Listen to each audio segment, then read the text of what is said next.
बिहार में अगर राजनीति की बात होती है तो इसमें जाति की राजनीति की बात भी जरूर होती है, क्योंकि अगर बिहार की राजनीति का आप इतिहास देखेंगे तो वहां जाति की राजनीति जो है वो सबसे अहम मुद्दा माना जाता है, सबसे अहम माना जाता है। नमस्कार, मैं श्वेता और आप देख रहे हैं न्यूज़ स्वानेशन। बिहार की राजनीति का जिक्र हो और उसमें जाति का जिक्र ना हो तो ये बेहद ही अधूरा सा लगता है। फिर वो शासनकाल नीतीश कुमार का हो या फिर लालू यादव का हो। लालू यादव के शासनकाल में जहां एमवाई समीकरण की राजनीति हुआ करती थी, तो नीतीश कुमार के आने से कुर्मी और कुशवाहा की राजनीति होने लगी।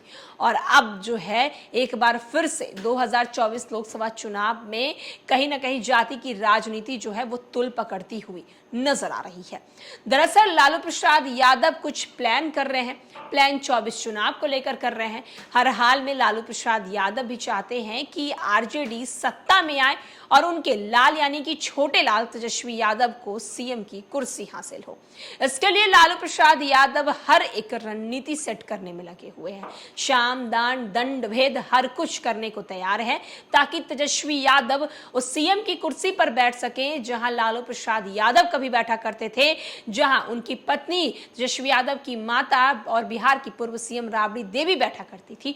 वहां हर हाल में चाहते हैं कि उनका लाल तेजस्वी यादव भी बैठे। और इसके लिए लालू प्रसाद यादव ने भूमियार जाति के दो बड़े नेता को हराने की जो प्लानिंग है वो कहीं ना कहीं शुरू कर दी है। दरअसल आपको बता दें कि लोकसभा चुनाव के चौथे चरण के भूमियार बहुल क्षेत्रों में जीती गई इबारत गढ़ने पर राजद सुप्रीमो लालू यादव ने बड़ी ही चालाकी के साथ अपनी रणनीति में बदलाव किया है।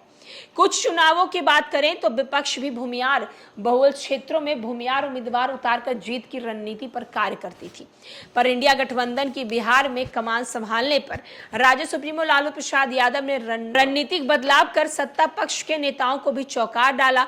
बिहार में हो रहे चौथे चरण में चुनाव में बेगूसराय और मुंगेर में महागठबंधन ने बड़ी सोच समझकर भूमियार जाति से उम्मीदवार नहीं दिया है। इन दोनों जगह पर राजद सुप्रीमो ने पिछड़ी जाति के उम्मीदवार उतारकर एनडीए की नींद उड़ा दी है। बेगूसराय में हुए पिछले लोकसभा चुनाव की चर्चा करें तो यहां पर सत्ता पक्ष और विपक्ष दोनों ही भूमियार जाति के आने वाले को अपना उम्मीदवार बनाते थे। 14 लोकसभा चुनाव की बात करें तो भाजपा ने भूमियार जाति से आने वाले उम्मीदवार भोला सिंह को चुनावी मैदान में उतारा। उधर सीपीआई ने राजेंद्र प्रसाद सिंह को चुनावी जंग में उतारा।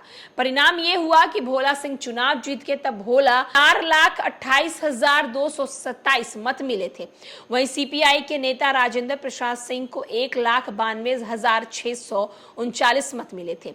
19 लोकसभा चुनाव में बेगूसराय में बीजेपी ने उम्मीदवार बदल दी है।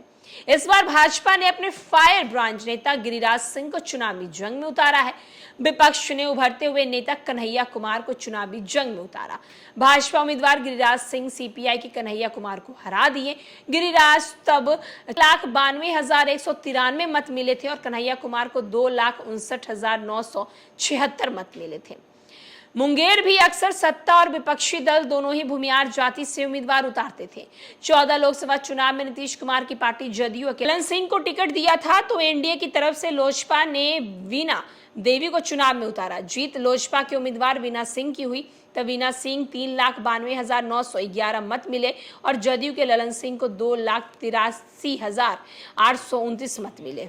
सकते हैं कि एक तरफ जहां लालू प्रसाद यादव की रणनीति जो है वो एक अलग ही लेवल पर सेट की गई है, जहां भूमियार जाति के नेताओं को एनडीए की तरफ से उतारा गया है, वहां लालू जो है वो पिछड़े अति पिछड़े का दांव खेलना चाहते हैं।